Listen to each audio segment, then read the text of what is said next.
I'm Jamie Shelton. I'm from Troop 551 in King of Prussia, Pennsylvania. I'm Patrick Shelton, also from Troop 551 in King of Prussia, PA. We're driving down the Pennsylvania Turnpike at 9 o'clock at night, and we see an accident happen up ahead. After the car had been impacted, it went airborne over the side of the road, flipped multiple times, debris exploded everywhere, and it rolled over the guardrail and out of sight. We hopped over the guardrail and started going towards the sound of the screaming down the hill. We discovered a man and his 9-year-old daughter screaming that his wife was trapped underneath the car. I'm thinking, we have to get her out of there as soon as possible. And with only 4 people to lift up the vehicle, we had to do everything we could to make sure she got out. I did not think we'd be able to lift it, but we got it up just enough that she was able to crawl out from underneath the wheel. The man starts screaming, "Oh my God, where's Carly? We're all unaccounted for." I asked, "Well, who's Carly? What are you talking about?" And that was his 7-year-old daughter, who was nowhere to be found. I started running back up the hill, and I started to hear very faint moaning. I saw a little girl leaning up against the guardrail, so I ran over to her, pulled off my sweatshirt, gave it to her to treat for shock. She said immediately that her legs felt frozen, she couldn't feel anything. I just talked to her to keep her from going unconscious.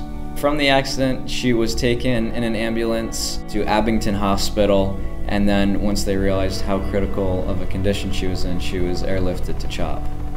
We had to go down the embankment again to rescue Peggy, who had been trapped underneath the car. I had to hold her head in a stabilizing position before the paramedics were able to put her on a backboard. It was my training from Boy Scouts that had told me the first thing that you do in an accident is you don't think about anything else, but you think about making sure the person is stabilized and that they get help right away. The accident happened in October, and Carly was in the hospital from that day all the way through the end of February. And we found out that her entire lower half of her body needed to be totally reconstructed. I thought if I had moved her or tried moving her the night of the accident, I could have almost ripped her in half. So she needed to go through extensive surgeries and operations, and she needed to learn how to walk again. After the accident, we met them the following March, and they were very grateful that we helped them, but we were very happy to see that everybody had made a recovery and was out of the hospital at that point.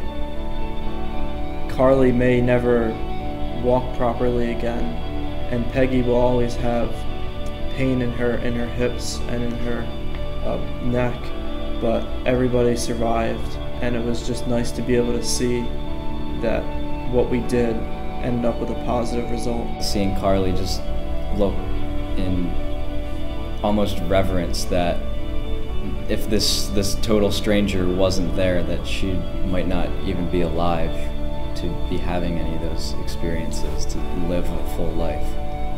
The look in her eyes was very powerful.